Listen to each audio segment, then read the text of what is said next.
Hi అండి, నమస్తే. Welcome to our channel Gayatri simple kitchen. ఈరోజు మనం తయారు చేసుకునే రెసిపీ కొబ్బరి కారంతో వంకాయ ఫ్రై అండి. ఈ వంకాయ ఫ్రైని వితిన్ 5 మినిట్స్లో తయారు చేసేసుకోవచ్చండి.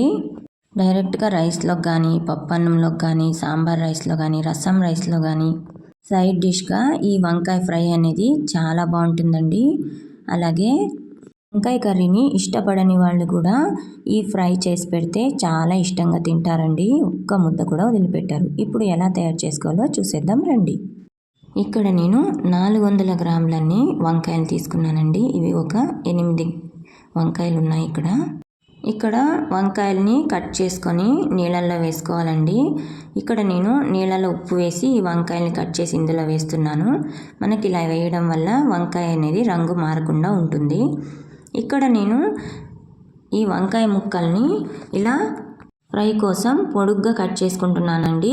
ఇలా బద్దలుగా కూడా కట్ చేయొచ్చు. ఇలా వంకాయలన్నిటినీ కట్ చేసుకొని ఉప్పు నీళ్ళలో వేసుకొని పక్కన పెట్టేసుకోండి. ఇప్పుడు కొబ్బరి కారం కోసం ఒక మిక్సీ జార్ తీసుకొని అందులోకి 3/4 కప్పు దాకా తురుముకున్న ఎండు కొబ్బరిని యాడ్ చేసుకోండి. ఇప్పుడు ఇందులోకి 20 నుంచి 30 దాకా వెల్లుల్లి రెబ్బల్ని యాడ్ చేసుకోండి. ఇందులోకి ఒక 1/2 టీ స్పూన్ ఉప్పుని వేసుకోండి. మనం వంకాయ ఫ్రైలో కూడా వేసుకోవాలి. ఇక్కడ తక్కువనే వేసుకోండి. ఇప్పుడు ఇందులోకి 1.5 స్పూన్ దాకా కారాన్ని వేసుకోండి. మీకు కారం ఎక్కువ కావాలంటే ఇంకో 1/2 టీ స్పూన్ ఎక్కువగానే వేసుకోండి. ఇప్పుడు వీటన్నిటినీ పొడిలాడేలాగా మిక్సీ పట్టుకోండి. మరీ ముద్దగా కాకుండా ఇలా పొడిలాగా మిక్సీ పట్టుకోండి. ఇప్పుడు స్టవ్ ఆన్ చేసుకొని ప్యాన్ పెట్టుకొని అందులోకి 3-4 టేబుల్ స్పూన్ దాకా ఆయిల్ని వేసుకోండి. ఇందులోకి 1/2 టీ స్పూన్ ఆవాలు, 1/2 టీ స్పూన్ జీలకర్ర, అలాగే 1 టీ స్పూన్ దాకా శనగపప్పుని వేసుకోండి. ఇందులోకి కొద్దిగా కరివేపాకుని యాడ్ చేసుకొని ఇవన్నీ చిటపటలాడేలాగా వేయించుకున్నాక ఇందులోకి మనం ఉప్పు నీళ్ళలో వేసి పెట్టుకున్న వంకాయ ముక్కల్ని యాడ్ చేసుకోవాలి. వంటని లో ఫ్లేమ్లో పెట్టుకొని వంకాయలని యాడ్ చేసుకోండి. ఇందులోకి 1/2 టీ స్పూన్ ఉప్పు, 1/2 టీ స్పూన్ పసుపుని యాడ్ చేసుకోండి. వీటన్నిటిని ఇప్పుడు హైలో పెట్టుకొని మంటని ఒక 2 నిమిషాల దాకా హై ఫ్లేమ్లోనే ఇలా వంకాయ ముక్కలన్నిటినీ ఫ్రై చేసుకోండి.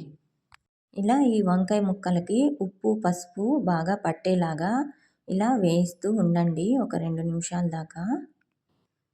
ఇలా హై ఫ్లేమ్లో పెట్టుకొని ఫ్రై చేసుకోవడం వల్ల మనకి వంకాయ అనేది చేదు రాదండి. ఇప్పుడు మూత పెట్టేసుకొని ఒక 7-8 నిమిషాల దాకా బాగా ఫ్రై చేసుకోండి. ఇక్కడ 7 నిమిషాల తర్వాత నేను మూత తీసి చూస్తున్నాను. ఇక్కడ ముక్కలు అనేవి బాగా మెత్తగా మగ్గిపోయినాయండి. ఇప్పుడు ఇందులోకి మనం మిక్సీ పట్టి పెట్టుకున్న కొబ్బరి కారాన్ని యాడ్ చేసుకోండి.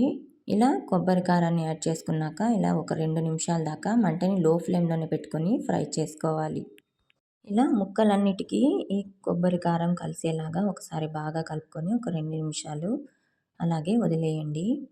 ఇలా 2 నిమిషాల పాటు ఈ కొబ్బరి కారం అనేది బాగా ముక్కలకి పట్టేసి కొద్దిగా ఆయిల్ బయటకు వచ్చేంత వరకు ఇలా వేయించుకోండి. ఇప్పుడు స్టవ్ ఆఫ్ చేసుకొని పక్కకు దించేసుకోండి. ఇక్కడ మనకి వంకాయ ఫ్రై అనేది చాలా రుచిగా అలాగే క్విక్గా ఈజీగా తయారైపోయిందండి. ఫ్రై అనేది సైడ్ డిష్గా కానీ అలాగే రైస్లో డైరెక్ట్గా కలుపుకున్నా కూడా చాలా టేస్టీగా ఉంటుందండి. ఒక్క ముద్ద కూడా వదిలిపెట్టరు, అంత బాగుంటుంది. అలాగే సింపుల్ వేలో కూడా చేసేసుకోవచ్చు. మీరు కూడా ఈ ఫ్రైని ఒక్కసారి ట్రై చేయండి. మీకు ఎలా వచ్చిందో ఈ ఫ్రై అనేది మన కమెంట్ బాక్స్లో షేర్ చేసుకోండి. Thank you for watching my channel. Please like చేయండి, షేర్ చేయండి, అలాగే సబ్స్క్రైబ్ చేసుకోండి.